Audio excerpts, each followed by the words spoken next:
Welcome to TradeTheNBI.com. This is John. This report is for the 29th. Well, more of the same. Fight back up, come above the ABM values, and we continued through there.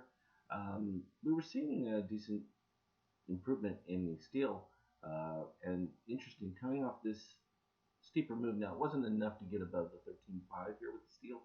It had been. We would expect the big blowout to the upside over the highs here. So we're finally getting green into the new zone, and negative 6.8 on the red is also above the 7.5 zone.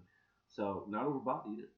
Those are powerful signs. Actually, if we look at our 50K, we haven't done that in a while. We've had a series of nice consecutive upwinds. This one was an interesting one because bought here, and then the secondary add reduced the trailing stop to a lower point. So even though it's 246 there, you have 243 and 252.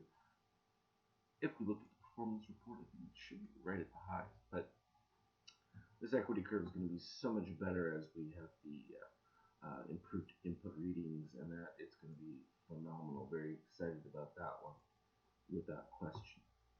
Let's move on to NASDAQ. A little bit better. You see it's all the way back to the highs already.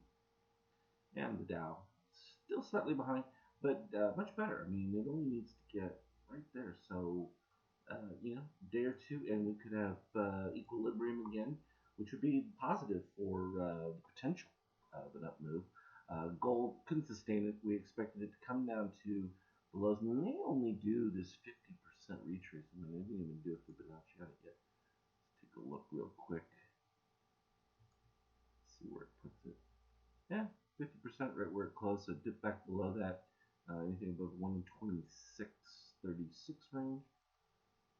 So that's what I would be looking for, particularly given the fact that you had a decent move, and at this particular point, you're now below the red line. Now, obviously, I expect it to continue until we get a move back above the red line, and we would need to see a turn of the red and green at this particular point.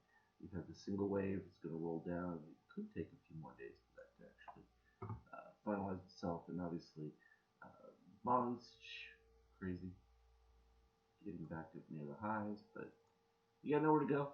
Nothing you can do but go for yield. Went too fast there and lost the euro. It's still right within our range. Not doing anything in particular. Not expecting it to either. From a case 4-1, with a nice in between moves. We had some nice dips of the orange below the red line right there, and steel at a reasonable point at that level, and only rising to go back above, and then gave another continuation when it dipped back below from above 7 to below 7 right there, and dipped a fraction, but actually moved back above it. Now, overbought, a lot of this is going to get retraced, refilled. No big deal. You can see it on the 5K a little bit clearer. There we go. We had this buy signal. Posted this one as it was taking place right there because we had these steels, obviously, move way up there. Orange dip below the red DOC here, and then we finally moved back below the 7.5. Shakeout was rising, and one bar before closing of long algo, which was a nice one, but it took a while to develop. You hit the short algo, you kind of came through, ended up with a couple more dips of the orange below at that particular point, and obviously it took off. So it took a little while, but then finally cyan below red, and it was all over, and that was straight up. But it was looking at was this one. It should have been, even if it had signaled an immediate reversal right back to the upside. Take a look at that configuration a little tighter because no real reason to move into a short category. We didn't have positive extremes or anything like that. So that's a good one to see an anomaly like that because it lets me get in there and make adjustments to it. So no objections to that whatsoever. But all in all, I think the market is rebounding nicely after the debate. They are satisfied with the status quo, and I would look for continuation to the upside with some of these details. We're not going to see any Fed action, so the market's pretty much going to be at will. So I think the polls will start to have a greater impact as we get into October, because that is where we start getting to crunch time and where money has to be positioned. And that's going to be an interesting one.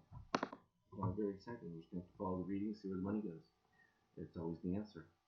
As always, though, could you look for me on the Skype chat? Trade well. We'll talk to you later.